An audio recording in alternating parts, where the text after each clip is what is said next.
TRT தமிழொலி வானொலி நேர்கள் அனைவருக்கும் இனிய வணக்கம்.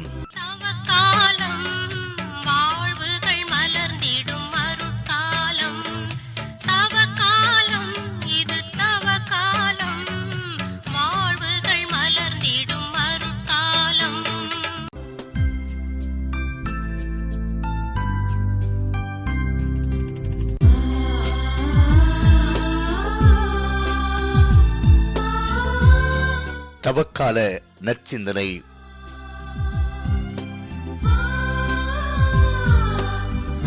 திருநூற்று புதனுக்கு பின்வரும் வெள்ளிக்கிழமை.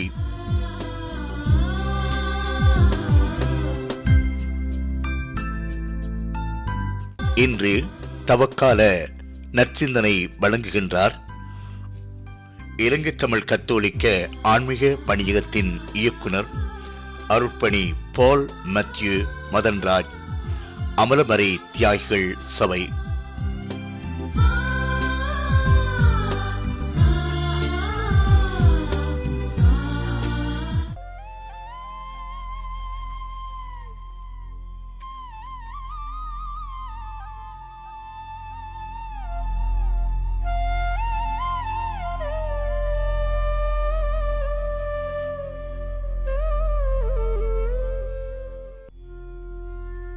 காலடி அமர்ந்து நலம் பெறுவோம்.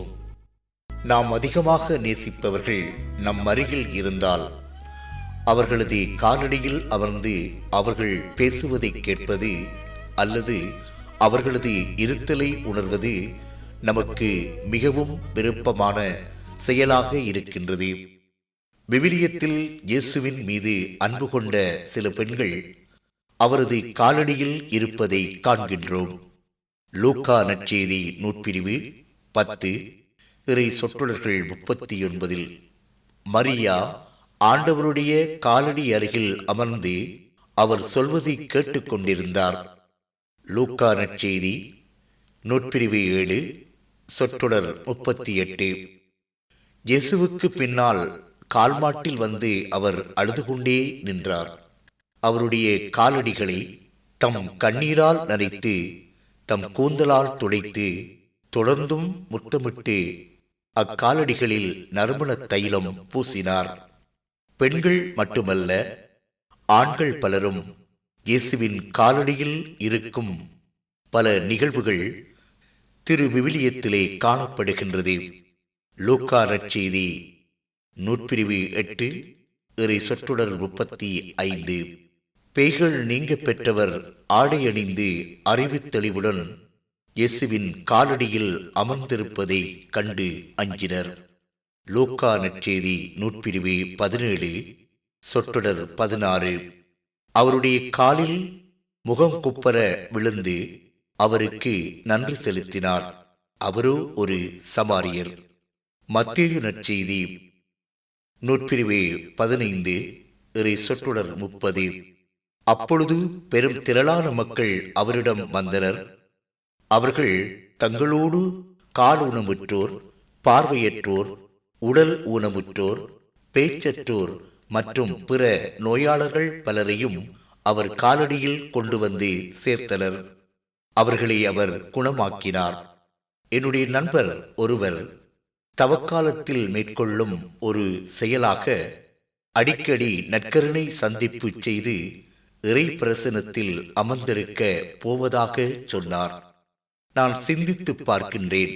திருச்சபை கடன் திருநாட்கள் என சொல்லப்பட்ட நாட்களை தவிர மற்ற நாட்களில் தனிமையில் கோவிலுக்கு சென்று நற்கருணை முன்பாக மண்டியிட்டு அமர்ந்து இயேசுவோடு உரையாடிய நாட்கள் எத்தனை!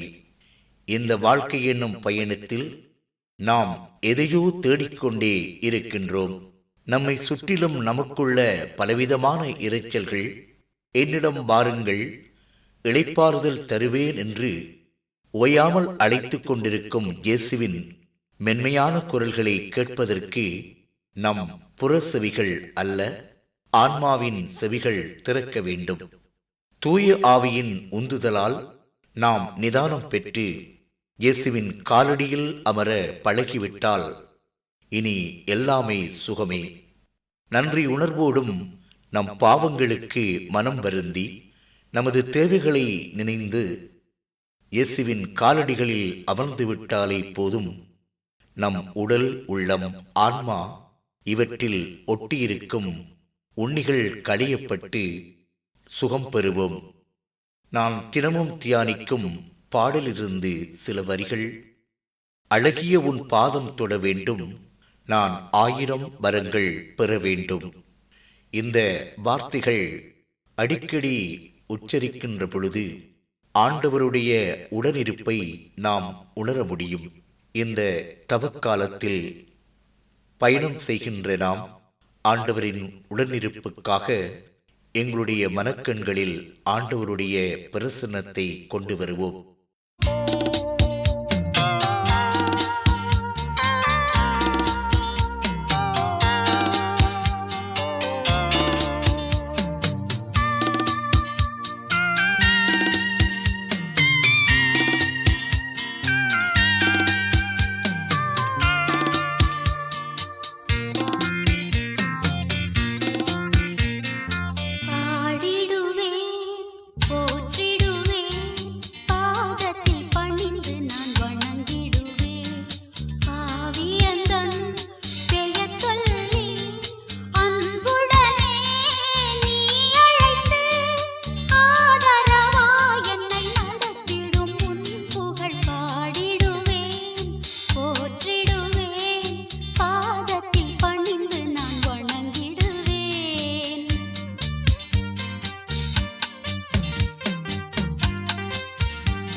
முதல் வாசகம். எசாயா நூலிலிருந்து வாசகம். நுட்பிரிவு 58, இறை சொற்றொடர்கள் 1 முதல் 9 வரை. இறைவனாகிய ஆண்டவர் கூறுகின்றார், பேரொலி எழுப்பி கூப்பிடு, நிறுத்திவிடாதே. எக்காலம் முழங்குவது போல் உன் குரலை உயர்த்து.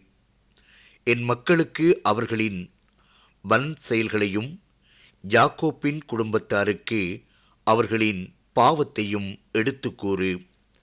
அவர்கள் நேர்மையானவற்றை செய்யும் மக்களிடம் போலும் தங்கள் கடவுளின் கட்டளையை கடைப்பிடிப்போர் போலும் நாள்தோறும் என்னை தேடுகின்றார்கள்.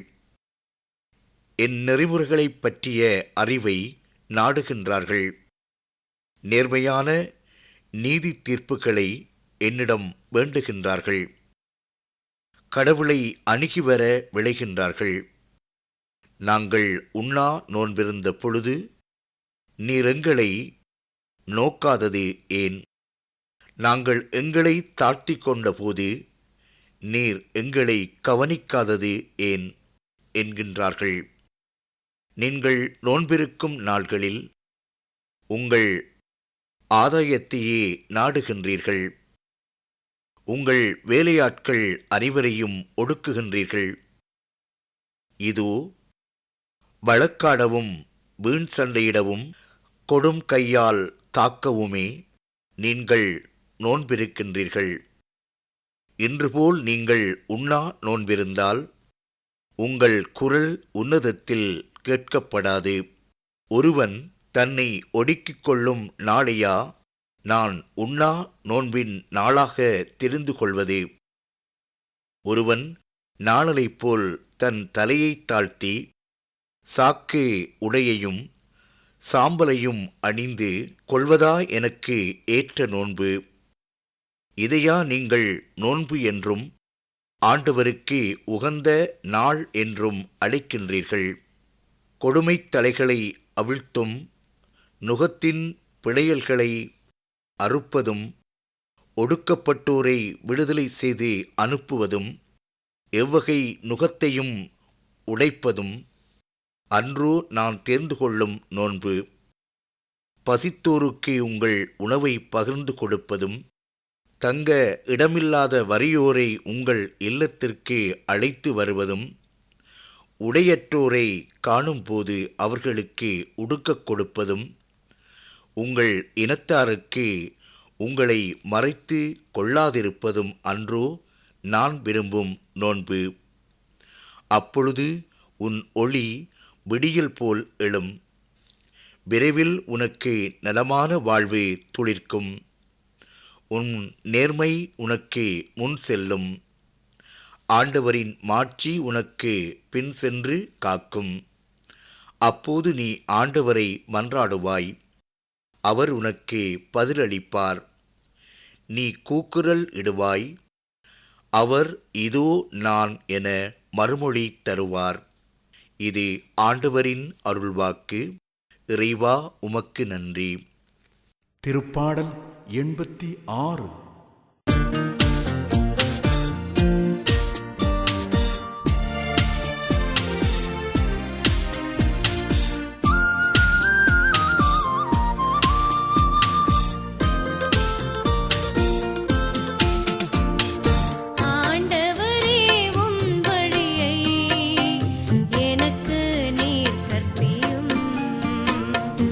ஆண்டவரே உம் வழியை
நற்செய்தி வாசகம்.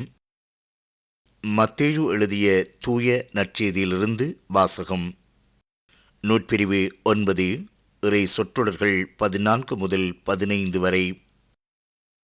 அக்காலத்தில் யோவானின் சீடர் இயேசுவிடம் வந்து, நாங்களும் பரிசேயரும் அதிகமாக நோன்பிருக்க உம்முடைய சீடர்கள் ஏன் நோன்பு இருப்பதில்லை என்றனர்.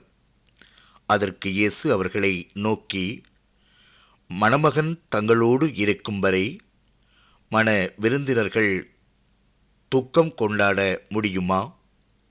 மணமகன் அவர்களை விட்டு பிரிய வேண்டிய காலம் வரும், அப்போது அவர்கள் நோன்பு இருப்பார்கள். இது கிறிஸ்துவின் நற்செய்தி. கிறிஸ்துவே உமக்கு புகழ். இயேசுவில் பிரியமான சகோதர சகோதரிகளே, தவக்காலத்தின் 3ஆம் நாளாகிய இன்றைய நாளில் உங்களை இறைவார்த்தை சிந்தனைக்கு உங்களை அழைத்து நிற்கின்றேன். இன்றைய இறைவார்த்தையானது நோன்பினுடைய முக்கியத்துவத்தையும் அதனுடைய பயன்பாடுகளையும் பற்றி நமக்கு சொல்லிக் கொடுக்கின்றது. நோன்பு என்பது எல்லா சமயங்களிலும் காணக்கூடிய ஒரு நற்புண்ணியமாகவே கருதப்படுகின்றது. நோன்பு இருத்தல் என்பது ஒரு மனிதன் தனக்குள்ளே பயணம் செய்து தன்னுடைய வாழ்விலே காணக்கூடிய நிறை குறைகளை இனம் கண்டு தன்னுடைய வாழ்வை பண்படுத்துகின்ற ஒரு சீரான வாழ்வுக்கு அது இட்டுச் செல்லுகின்றது. நோன்பு இருக்கின்ற பொழுது ஒரு மனிதன் தனக்குள்ளே ஆழமான பயணம் செய்ய ஆரம்பிக்கின்றார். அவ்வாறு ஒரு மனிதன் தனக்குள்ளே ஆழமான பயணம் செய்கிற பொழுது அவன் தான் செல்லக்கூடிய பாதை சரியானதா, தன்னுடைய சிந்தனை நேர்த்தியானதாக இருக்கின்றதா என்று ஒருவன் தனக்குள்ளேயே ஆன்ம பரிசோதனை செய்ய ஆரம்பிக்கின்றான். அப்பொழுது அவனுடைய நோன்பு ஒரு அர்த்தம் பொதிந்த ஒன்றாக மாற்றம் பெறுகிறது. அவன் அந்த சமுதாயத்திலே கடவுளுக்கு ஏற்புடைய ஒரு பிள்ளையாக அவன் மாற்றம் பெறுகின்றான். எனவே இவ்வாறு நோன்பு ஒரு மனிதனை தன்னுடைய வாழ்வை சுத்திகரிக்கவும் அதன் வழியாக அவன் கடவுளோடு சங்கமம் ஆக முடியும் என்பதை நோன்பு எமக்கு எடுத்து காட்டுகின்றது. எனவே ஒருவன் உள்ளத்திலும் சிந்தனையிலும் தூய்மை பெறுகிற பொழுது அவன் கடவுளோடு ஒன்றிணைந்தவனாக இறை பிரசன்னத்துக்குள்ளே அவன் சங்கமிக்கின்றான். ஆகவே நோன்பு வழியாக நாங்கள் இந்த சமுதாயத்திற்கு ஏற்புடைய பிள்ளைகளாக நாங்கள் மாற்றம் பெற முடியும். இவ்வாறு நாங்கள் மாற்றம் பெறுகின்ற பொழுது ஆண்டவருடைய பார்வையிலே நாங்கள் கௌரவமான விலை உயர்ந்த மக்களாக நாங்கள் கருதப்படுவோம். எனவே நோன்பு ஒரு மனிதனை அது நல்லவனாக, இந்த சமுதாயத்திலே நல்லதொரு சிந்தனை ஆளனாக, மாற்று கலாச்சாரத்தை உண்டாக்கக்கூடிய ஒருவனாக இந்த நோன்பு என்ற கிறிஸ்தவ வாழ்வினுடைய தாற்பயம் நமக்கு எடுத்து எம்புகின்றது. எங்களை என்றும் பாதுகாத்து வழிநடத்தும் இறைவா, உமது மகிழ்ச்சியான பிரசன்னத்தில் எங்கள் ஒவ்வொருவரையும் இணைத்துக் கொள்ளும். இந்த வானொலியின் ஊடாக உமது வார்த்தைகளை செவிமடுக்கும் ஒவ்வொரு சகோதரன் சகோதரிகளையும் உமது நலன்களால் நிரப்பும். உமது மகிழ்ச்சி சவால்களை சந்திக்க அவற்றை எதிர்கொள்ள ஆற்றல் தருகின்றது. நோன்பு இருத்தலின் மூலம் நாம் பாவத்தை விட்டு விலகி உடலோடும் ஆன்மாவோடும் இயேசு ஆண்டவரிலே நாங்கள் இணைகின்றோம். வல்லமை பொருந்திய தந்தையே, உமது இரக்கத்தை எமக்கு காண்பித்து எங்கள் வாழ்விலே விடுதலையை தரும்படியாக உம்மிடம் இருந்து மன்றாடுகின்றோம். ஆமீன்.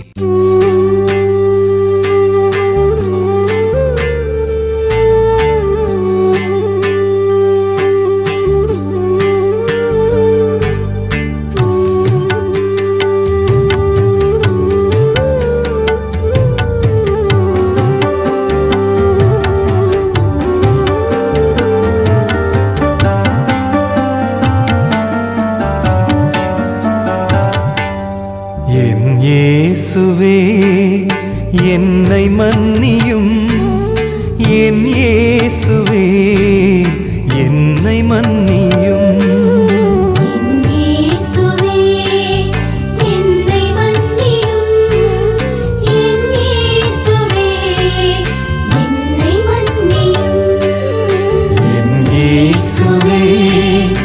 என்னை மன்னியும், என் இயேசுவே என்னை மன்னியும்.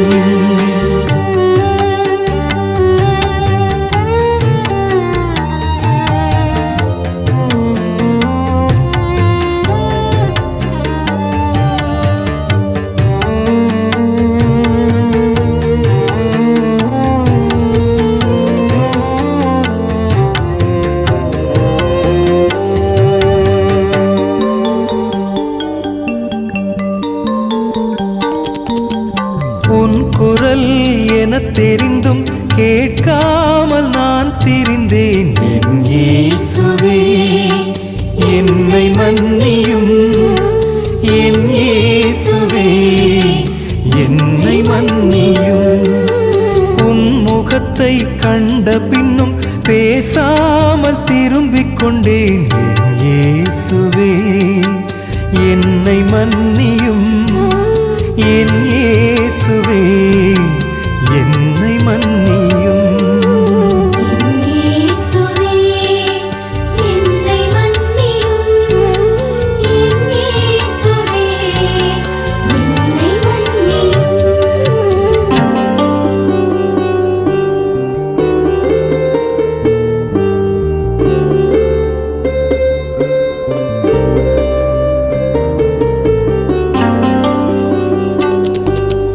உன்னருள் எனில் இருந்தும் உணராமல் நான் வாழ்ந்தேன். என் இயேசுவே என்னை மன்னியும், என் இயேசுவே என்னை மன்னியும்.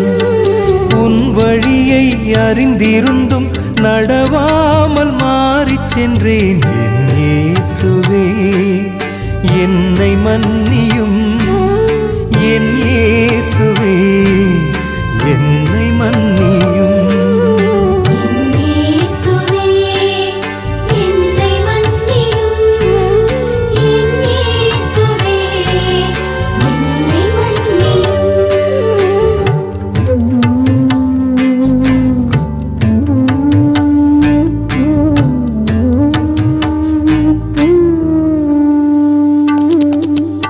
உதவி செய்ய வாய்ப்பெருந்தும் உதவாமல் உதறிச் சென்றேன். என் இயேசுவே என்னை மன்னியும், என் இயேசுவே என்னை மன்னியும். உண்மை வாழ்வில் தெளிவிருந்தும் உலகப் போக்கில் நான் அலைந்தேன். என் இயேசுவே என்னை மன்னியும், என் இயேசுவே என்னை மன்னியும்.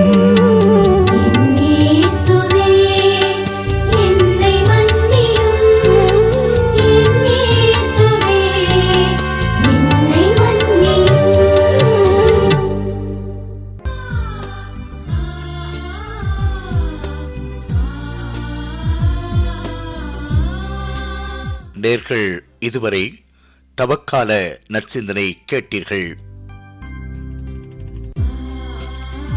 இன்றைய தவக்கால நற்சிந்தனை வழங்கியவர் இலங்கை தமிழ் கத்தோலிக்க ஆன்மீக பணியகத்தின் இயக்குனர் அருட்பணி பால் மத்தியூ மதன்ராஜ், அமலபரி தியாகிகள் சபை. அருட்பணி பால் மத்தியூ மதன்ராஜ் அடிகளாருக்கு எமது மனமார்ந்த நன்றிகளை தெரிவித்துக் கொள்கின்றோம்.